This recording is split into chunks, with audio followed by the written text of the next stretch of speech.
បាទឥឡូវយើងមកចូលម៉ាស៊ីននេះShimano Alivio បាទម៉ាស៊ីននេះលេខ 10000 ហើយវាថ្មីហ្មងវាអត់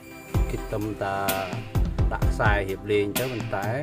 ដោយសារម៉ាស៊ីននេះវាប្រើឡតនៅដៃនេះតែអញ្ចឹងយើងជៀសវាងកុំឲ្យវាសឹកវាខូចតន់ហើយនឹងវារៀងសូវស្រួលលេងអញ្ចឹងយកមកដូរបដាងយកមកឡើងបដាងដៃនេះបាទឡើងបដាងដៃនោះពីរគ្រាប់ខាងឆ្វេងមួយគ្រាប់ខាងស្ដាំមួយគ្រាប់ទៅបន្ទើឲ្យយើងងាយស្រួលលេងនៅបបក់អីយើងយកត្រីអីរវៃធូរជាងមុនអញ្ចឹងបងប្អូនចង់បានតាក់ទងតាមរយៈទូរស័ព្ទនឹងក៏បានបាទ description នៅខាងក្រោមបាទអញ្ចឹងយើងចង់ដូរដៃហ្នឹងយើងដោះស្ពូសិន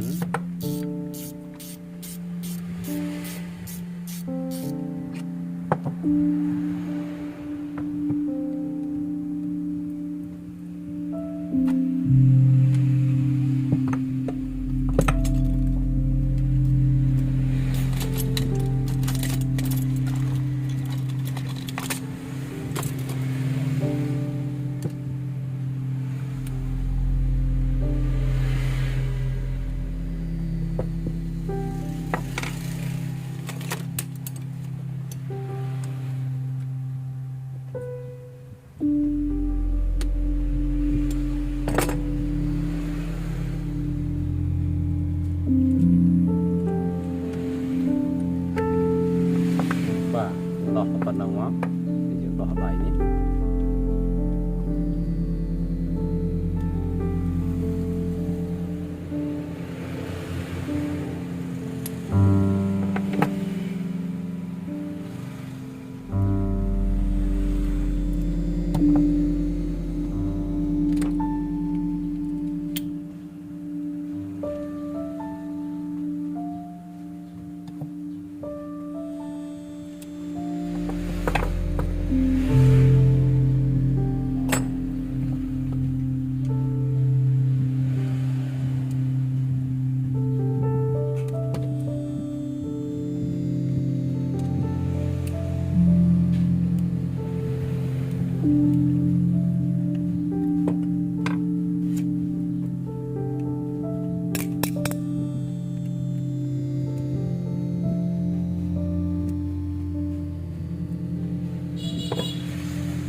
យើងឃើញ QQ នេះយើងឃើញ QQ នេះអាហ្នឹងវាមិនមែនជាបដាងទេវាជាឡត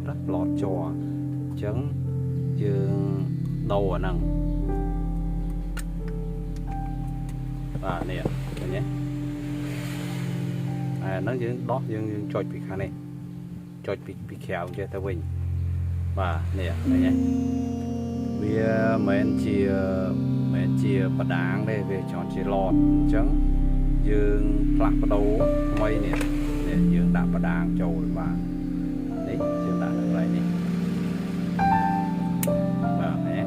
បាទចំនួនដៃនេះចំនួនដៃឡតនេះបាទអញ្ចឹងយើងដូរបានមួយចំហៀងហើយអញ្ចឹងយើងដូរមួយចំហៀងទៀត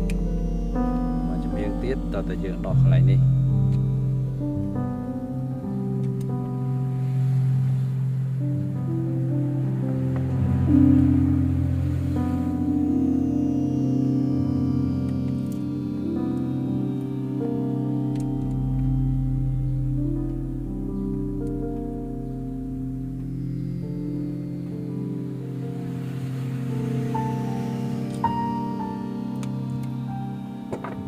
dương đỏ spù ní là một lứa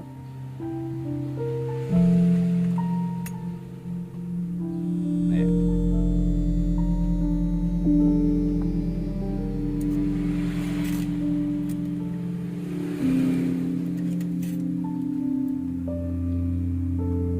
cho cho năng đôi cái này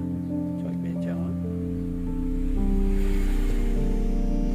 đây lẹ mỏi và nè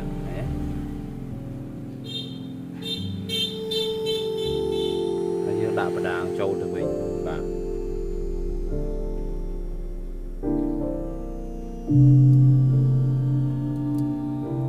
đàng trâu được mình đấy dương miếng khoanh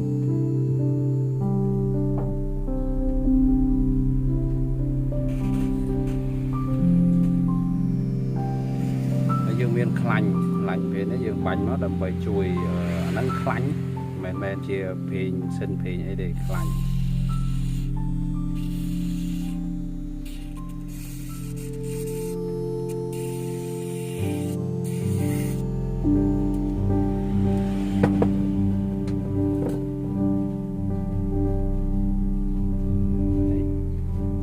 mày trai mong sinh này thằng mày mong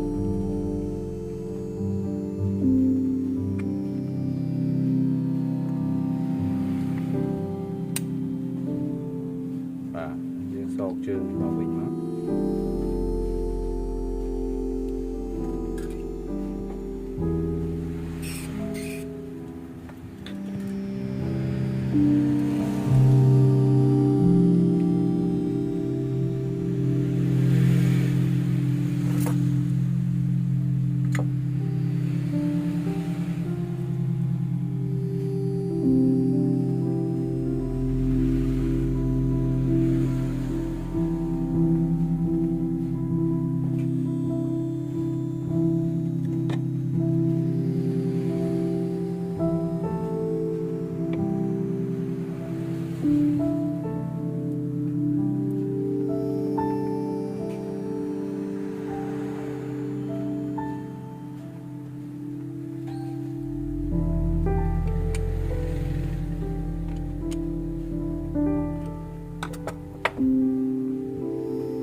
máu dư đã này sổ được với ta dư bánh lạnh thì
và nếu dương còn là hiệp trôi phần năng mất hơi ấy hay dương đã spool lên một mình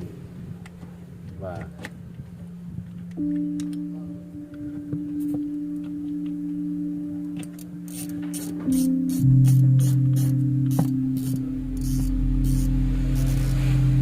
chẳng cả chua bao dương ní bàn sầm lại cho anh chẳng nếu cái nhé dương khỏi vì dương đâu mà đáng nó vì hụt lươn chẳng vì thu chẳng vì đôi dương phở lọt này hay phở lọt này vì